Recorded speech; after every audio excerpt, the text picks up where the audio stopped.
Okay, so a walking greens mower, while not super huge, they are quite a bit different than your traditional rotary mower, and also very different from your traditional like homeowner model reel, like a McLean or a California trimmer.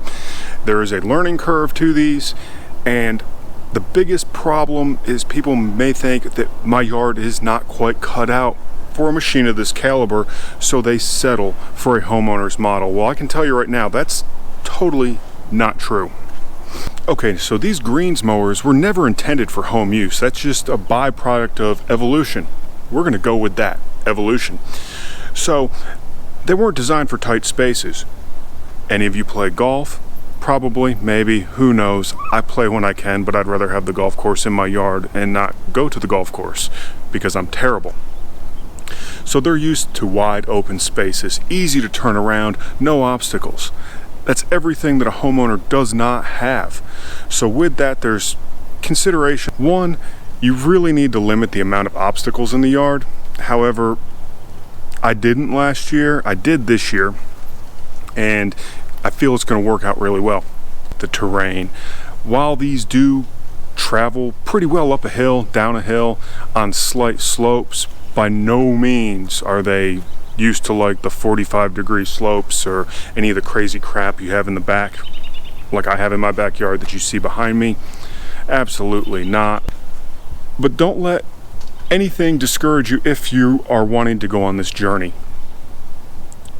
And so I'm going to show you now that it is possible in very tight spaces to utilize a walking greens mower, be successful at it, and have a world-class dominating yard. Okay, so as you can see here, this is the area, including the redneck pool, that I was originally going to turn into a putting green type area to where I could go stand out in front of the shed and kind of chip some balls up towards this area.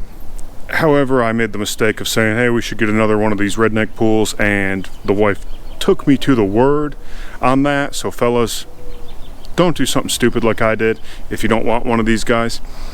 But back to this area here. It's not a big area. You're looking, it's maybe 12, 13 feet deep from where the pool starts here, going across, and maybe 16 to 17 feet wide. Then I have the edging in play with some mulch. So let's take a look at some video here to see how I managed to handle this little area.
So what about areas that I don't have those smooth, nice, super fancy borders and edging going along?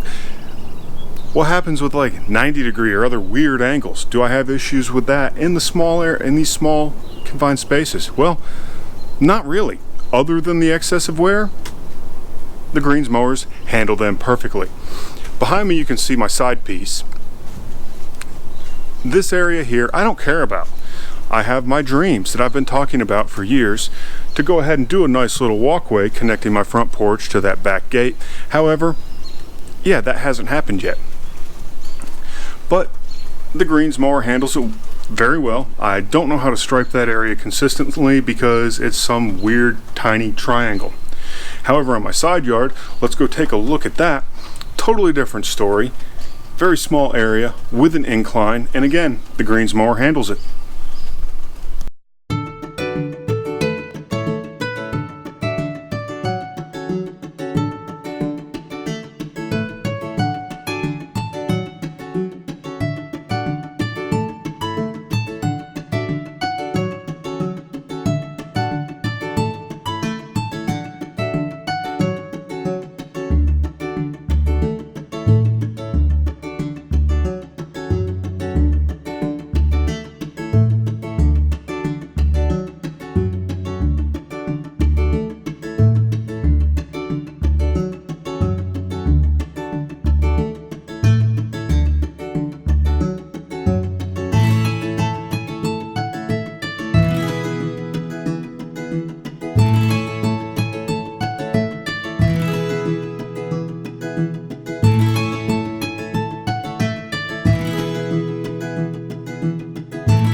Now here's another interesting area that's rather tiny, very small, and there's actually a pretty decent slope here along where it meets the mulch.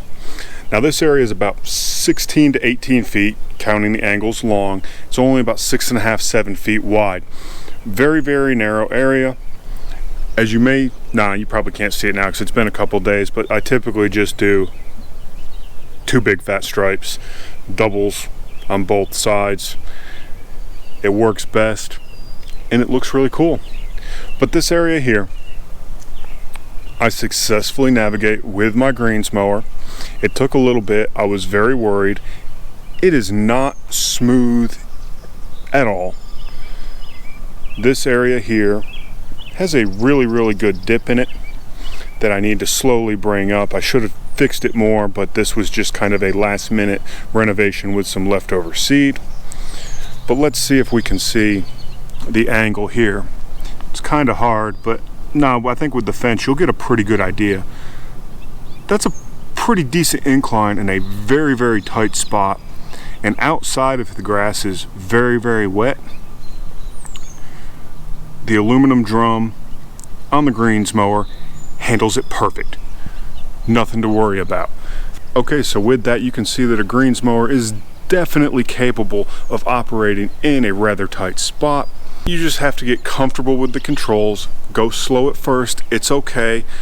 Connor is the only person that'll make fun of you for not going at full throttle, but hey, you don't have 20,000 square feet to deal with. You got some tight areas and you need to slow it down a little bit to work it. So with that, I hope you all enjoyed this. Please hit the like button and the subscribe button. If you have any questions on how I do things, please let me know below. And until next time, this is Real Low Dad. We'll see you.